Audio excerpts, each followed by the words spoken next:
As-tu peur d'être qui tu es?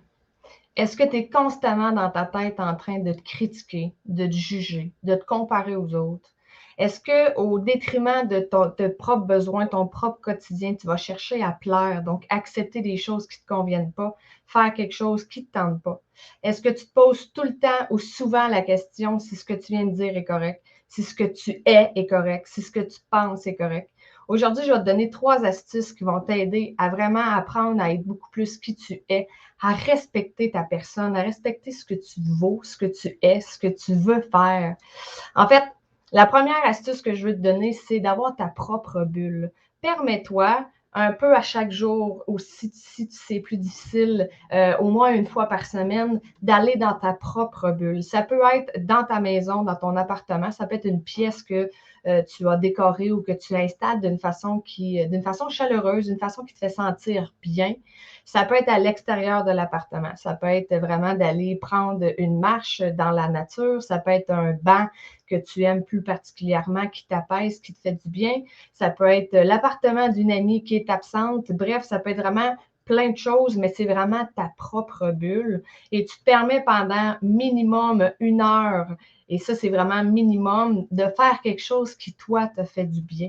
C'est super important de prendre soin de soi, puis malheureusement, il ne faut pas attendre que les autres nous l'offrent parce que on fait souvent en fait l'erreur de penser que les autres peuvent percevoir nos besoins ou peuvent percevoir comment on se sent ou ce qu'on pense, et ce n'est pas le cas.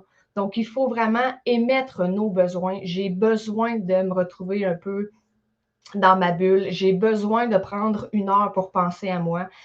Vous pouvez aller lire un livre, ça peut être d'aller écrire, ça peut être d'aller marcher, comme je l'ai mentionné un peu plus tôt. Mais bref, c'est vraiment ta petite bulle à toi dans laquelle tu n'es que ta propre personne, sans vouloir plaire à personne, sans tout le temps constamment penser à ce que tu viens de dire, ce que tu viens de faire. Si tu lis un livre, écrase-toi, enjoy ta lecture, puis profite du moment. Le deuxième exercice, le deuxième astuce, c'est les pages du matin. On connaît, je ne sais pas si vous connaissez ce truc-là, mais assurément, c'est super, super intéressant comme exercice à faire. Alors, à chaque matin, tu peux prendre un 15 minutes à une demi-heure, c'est vraiment selon toi. L'important, il y a 2 choses, c'est d'écrire à la main et d'écrire minimum 3 pages. Je vais t'expliquer la raison. La raison pour laquelle on doit écrire à la main, c'est parce que ça vient chercher en fait le cerveau droit, qui lui est entre autres, je ne vous expliquerai pas toutes les liaisons du cerveau, mais entre autres, il est lié aux intuitions et aux émotions. Alors, quand tu vas écrire à la main, ça va aller chercher ton côté émotionnel, intuition. Donc, la deuxième raison pour laquelle c'est important, c'est parce qu'il a été prouvé avec des études que les vraies affaires commencent à sortir après environ 1500 mots. De là, le 3 pages.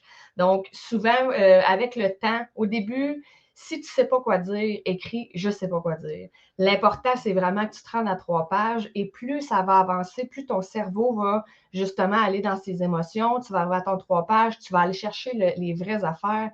Et là-dedans, là, ça, c'est un cahier que ça me fait rire parce que Marcia Pilote a dit, j'ai dit à mes filles que la journée où j'allais mourir, la première affaire qu'ils doivent faire avant même de venir de s'occuper de mes funérailles, c'est de brûler tous les livres, mes pages du matin.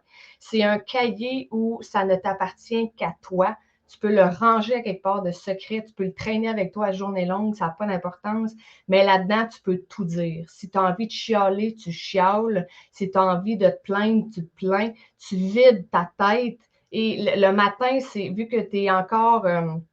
En fait, ça l'aide un peu à sortir le méchant le matin avant de commencer ta journée. Puis de le mettre sur papier, c'est comme si tu remets ça entre les mains d'autres choses. Toi, tu pars, tu fais ta journée. Ça l'aide vraiment côté humeur aussi. Le dernier astuce, c'est le cahier de fierté. Alors, c'est toi qui décides si tu prends le même cahier que celui pour les pages du matin ou si tu n'en prends un différent, ça t'appartient. Le cahier de fierté, c'est de prendre 5 minutes minimum à chaque jour pour écrire des fiertés de ta journée ou de ta semaine. Moi, je te suggère de le faire à la journée, évidemment. Ça ressemble un peu aux gratitudes. Mais les fiertés, tu peux te l'attribuer un petit peu plus à toi. Dans le sens où, de quoi es-tu fier aujourd'hui? Est-ce que tu as aidé une collègue? Est-ce que tu as consolé quelqu'un? Est-ce que tu as aidé une amie? Est-ce que tu as accompli une tâche plus rapidement que d'habitude? Est-ce que tu as accompli une tâche vraiment très bien faite que ton patron t'a félicité puis tu en es fier? Est-ce que c'est une journée où tu as été plus bienveillante envers toi-même? Est-ce que c'est une journée où justement tu as pris le temps d'aller dans ta petite bulle et de respecter ce besoin-là et t'en es fier?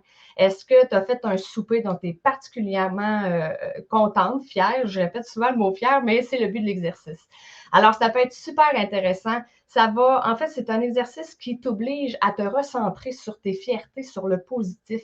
Et ton cerveau, ça s'entraîne au positif. Donc, c'est important de voir qu'est-ce que tu fais de bon.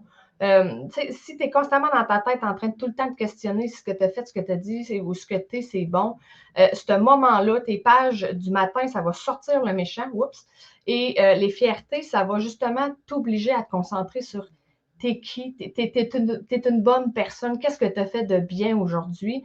Et ça, moi, j'aime ça le faire le soir avant de dormir parce que tu t'endors avec des belles pensées positives et beaucoup plus constructives que si tu as des pensées néfastes et négatives. Si jamais ça t'intéresse d'avoir plus d'outils à ce sujet-là, il y a le livre Apprendre à être de Marcia Pilote, publié chez Béliveau Éditeur, dans lequel elle partage plusieurs outils qu'elle-même a appliqués dans les dernières années pour apprendre à être, pour se respecter, pour respecter qui elle est. Je sais que Marcia, entre autres, elle n'accepte pratiquement aucune offre d'événement parce qu'elle a accepté qui elle est. Elle n'aime pas ça. Elle a son horaire, elle gère ses choses. D'être, c'est une chose, d'accepter et de le faire accepter, c'en est une autre. Et ce livre-là vous donne plusieurs astuces comment procéder à cette ce fabuleux cheminement de être. Alors, c'était Pamela Sauvé, coach certifiée en neurosciences, auteure et chroniqueuse littéraire. Je vous souhaite un super beau cheminement personnel et nous, on va se retrouver pour une prochaine capsule. Bye tout le monde!